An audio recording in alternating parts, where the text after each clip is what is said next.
अभी हम हैं दोस्तों बनारस में, और बनारस में ये जगह है कबीर चौरा स्थित कबीर मठ। और यहीं पर कहा जाता है कि कबीर साहब का पालन पोषण हुआ था, यानी कबीर साहब के घर पर हम आए हैं और आपको यहाँ पर दिखाएंगे कि क्या क्या सभी चीज़ें हैं वर्तमान में, और उनके बारे में भी हम आपको बताने की कोशिश करेंगे। आप मेरे वीडियो के माध्यम से यहाँ तक बहुत ही आसानी से पहुँच सकते हैं, और यहाँ पर कैसे जाना है इसको जानने के लिए आप वीडियो में लास्ट तक बने रहिएगा। हम आपको सब कुछ बताएंगे दोस्तों। तो चलिए हम आपको दिखाते हैं। यहाँ पर देखिए बहुत सारी मूर्तियाँ जो हैं बनी हुई हैं, और उन मूर्तियों के माध्यम से कई कहानियों को यहाँ पर दिखाया गया है। यहाँ पर देखिए एक लड़की जो है जिनका नाम कमाली जी है, जो कबीर साहब की बेटी भी थी और शिष्या भी थी, वो सर्वानंद जी को पानी पिला रही हैं। सर्वानंद जी एक बहुत बड़े विद्वान थे, लेकिन उनको अपने विद्वता पर घमंड हो गया था, और उन्होंने कहा कि कबीर साहब से आपसे मुझे शास्त्रार्थ करना है। कबीर साहब ने उनसे शास्त्रार्थ करने से मना कर दिया। तब सर्वानंद जी ने घमंड में कहा कि आप मुझे कागज़ पर लिख कर दीजिए कि सर्वानंद जीता और कबीर हारा। तब कबीर साहब ने ऐसा ही किया, लेकिन जब सर्वानंद जी घर गए और अपनी बीवी बच्चों को वो कागजात दिखाया तो वहाँ पर लिखा था कबीर जीता और सर्वानंद हारा। ऐसा चमत्कार देख करके सर्वानंद जी बहुत ही दुखित हुए और उनका घमंड चूर हो गया। यहाँ पर देखिए एक चक्की रखी हुई है, और ये कोई आम चक्की नहीं है दोस्तों। अरब का एक देश था बलख बुखारा, जहाँ पर उसने, वहाँ का जो सुल्तान था इब्राहिम सुल्तान, उसने कई सारे साधु संतों और फ़कीरों को अपने कब्जे में ले लिया, लगभग 300 से 400 साधु संतों को। तब कबीर साहब को बहुत ही दुख हुआ इस बात से, और उनके आंखों से आंसू निकल गए। वो सुल्तान उनसे चक्कियाँ पिसवाता था, और तब वहाँ पर कबीर साहब जी गए और इसी चक्की के ऊपर उन्होंने हाथ रखा, और तब सारी चक्कियाँ अपने आप जो है चलने लगे। तब उनकी चमत्कार को देख करके वहाँ के राजा ने उनसे माफ़ी मांगी और साधु संतों को वापस छोड़ दिया। बाद में सरकार के द्वारा, भारत सरकार जी के द्वारा, और महंत यहाँ के विवेक दास जी हैं, उनके द्वारा इस चक्की को भारत में लाया गया। यहाँ पर देखिए लिखा हुआ है नीरू टीला, कबीर जी का घर जाने का रास्ता। चलिए हम आपको इसी रास्ते से होकर के लेकर चलते हैं उनके घर तक, जहाँ पर उनका पालन पोषण हुआ था। और ये देखिए, ये जो है रास्ता जो है एक गली से दूसरी गली में जाता है, यानी कि जो बीच में रास्ता जो है वो इस तरीके से बना हुआ है कि आपको एक घर से दूसरे घर पार करके जाना है, और बीच में जो है गली पड़ती है। तो वही मैंने आपको अभी जो है वीडियो में दिखाया था। और ऐसे देखिए हम जा रहे हैं। इस जगह को नीरू टीला कहा जाता है, क्योंकि ये बहुत ही पहले ऊंचाई पर स्थित हुआ करता था, और यहीं पर जो है नीमा और नीरू नाम के जो जुलाहे थे, जिन्होंने कबीर साहब को लहरतारा जो तालाब है वहाँ से पाया था, और यहीं पर ला करके उनका पालन पोषण किया था। और यहाँ पर देखिए उनकी समाधि जो है बनाई गई है, और एक प्रतीकात्मक रूप में उनका घर भी यहाँ पर देखिए बनाया गया है। यहाँ पर लिखा गया है कबीर साहब के ताने बाने का घर, और इसी स्थल पर कबीर की झोपड़ी बनी है। और यहाँ पर देखिए एक हथकरघा भी रखा गया है।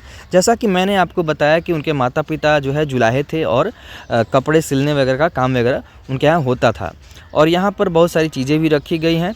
यहाँ का जो मुख्य मंदिर है वहाँ पर अंदर जाने से मना कर दिया गया, यानी वीडियो जो है वहाँ पर आप नहीं बना सकते हैं। हालांकि आप जा सकते हैं, घूम सकते हैं, वहाँ पर देख सकते हैं, और कबीर साहब जी का जो प्रयोग किया हुआ कुछ चीज़ें हैं वहाँ पर रखी गई हैं आज भी। जैसे उनकी खड़ाऊ रखी गई है, और बहुत सारी चीज़ें हैं वो भी आप देख सकते हैं। तो चलिए हम आपको वहाँ भी लेकर चलेंगे। पहले हम आपको यहाँ दिखा दें जो यहाँ पर जो झोपड़ी हुआ करती थी कबीर साहब जी की, और भी यहाँ पर क्या क्या चीज़ें हैं आप देख सकते हैं। कबीर साहब जी आगे आगे चल रहे हैं, उनके शिष्य जो है डफली बजाते हुए और म्यूजिकल इंस्ट्रूमेंट बजाते हुए उनके पीछे चल रहे हैं। और यहाँ पर देखिए लिखा है कबीर साहब 11 वर्ष की उम्र तक इसी परिसर में रहे थे। तो ये बहुत ही ऐतिहासिक और एक प्रकार का धार्मिक जगह है, आध्यात्मिक जगह है, जहाँ पर आकर आप बहुत ही एक शांति का अनुभव कर सकते हैं, और बहुत ही यहाँ पर शांति है भी।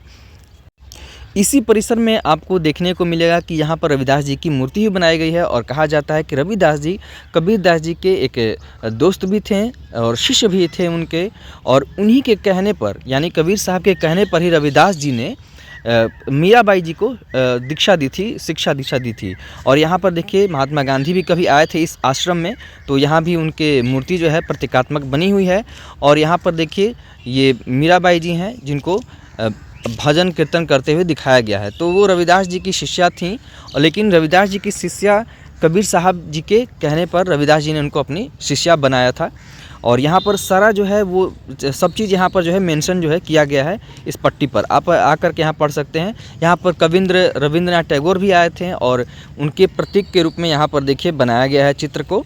इसके अलावा हम आपको यहाँ का जो मुख्य मंदिर है उसको दर्शन करा देते हैं। यहाँ पर देखिए बीजक मंदिर लिखा हुआ है, क्योंकि कबीर साहब जी के जो भी दोहे थे वो बीजक में ही संकलित किए गए हैं। और बीजक जो है कबीर पंथियों के लिए एक बहुत ही धार्मिक ग्रंथ की तरह है। यहाँ पर देखिए कबीर मठ मूलगादी लिखा हुआ है और ये रास्ता चला जाता है कैंट के लिए और एक रास्ता जो है सीधा चला जाता है मैदागिन के लिए।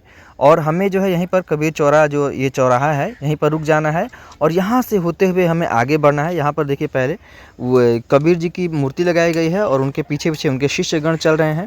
और उसके बाद देखिए यहाँ पर लिखा है कबीर मठ मूलगादी द्वार और यहीं से हमें अंदर होकर के चलना है। यहाँ से चलते हुए हम पहुँच जाएंगे जहाँ पर मैं आपको पूरा मंदिर दिखा रहा था। कबीर साहब जी के बारे में मैं कुछ बता दूं आपको कि संत कबीर साहब जी का जन्म 1398 में हुआ था काशी में और वो 15वीं सदी के भारतीय रहस्यवादी कवि कहे जाते हैं। समाज सुधारक और कबीर पंथ के संस्थापक भी उनको कहा जाता है। इन्होंने निर्गुण ईश्वर की भक्ति और सामाजिक कुरीतियों, जाति भेद, पाखंड का कड़ा विरोध किया था। वाराणसी में जन्मे वे जुलाहा परिवार में पले बढ़े और रामानंदी संप्रदाय के शिष्य बने। उनकी भाषा सधुकड़ी है और रचनाएं बीजक, साखी, सबद, रमैनी में संकलित हैं।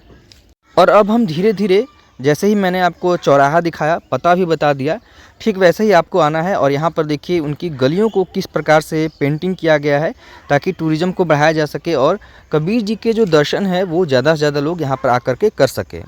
आप कैंट रेलवे स्टेशन से कबीर चौराहा का ऑटो भी पकड़ सकते हैं। बहुत ही आसानी से दोस्तों आ सकते हैं और आपको आने में कोई दिक्कत भी, परेशानी भी नहीं होगी। और देखिए पूरे मोहल्ले को कैसे जो है पेंटिंग में रंग दिया गया है और कबीर साहब के जो अनमोल दोहे थे उनको जो है हर छत पर, दीवारों पर, हर जगह जो है लिखा गया है। और आप उसको वीडियो के माध्यम से देख भी सकते हैं कि कितने खूबसूरत तरीके से बनाया गया है दोस्तों।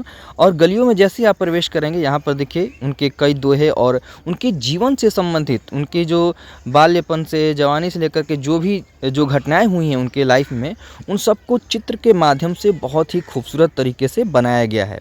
और इन्हीं गलियों से होते हुए आपको आगे बढ़ते रहना है, जैसे कि मैं आपको वीडियो के माध्यम से ले करके जा रहा हूँ सीधे।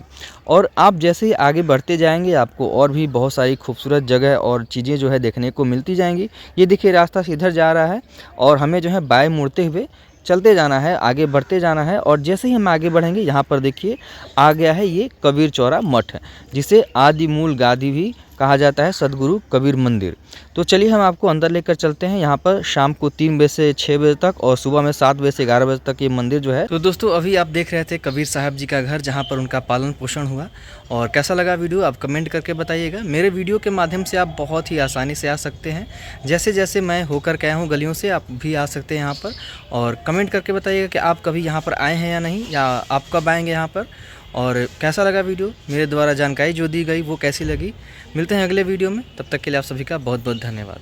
अच्छा लगा तो लाइक कीजिएगा, शेयर कीजिएगा और कमेंट करना तो बिल्कुल मत भूलिएगा।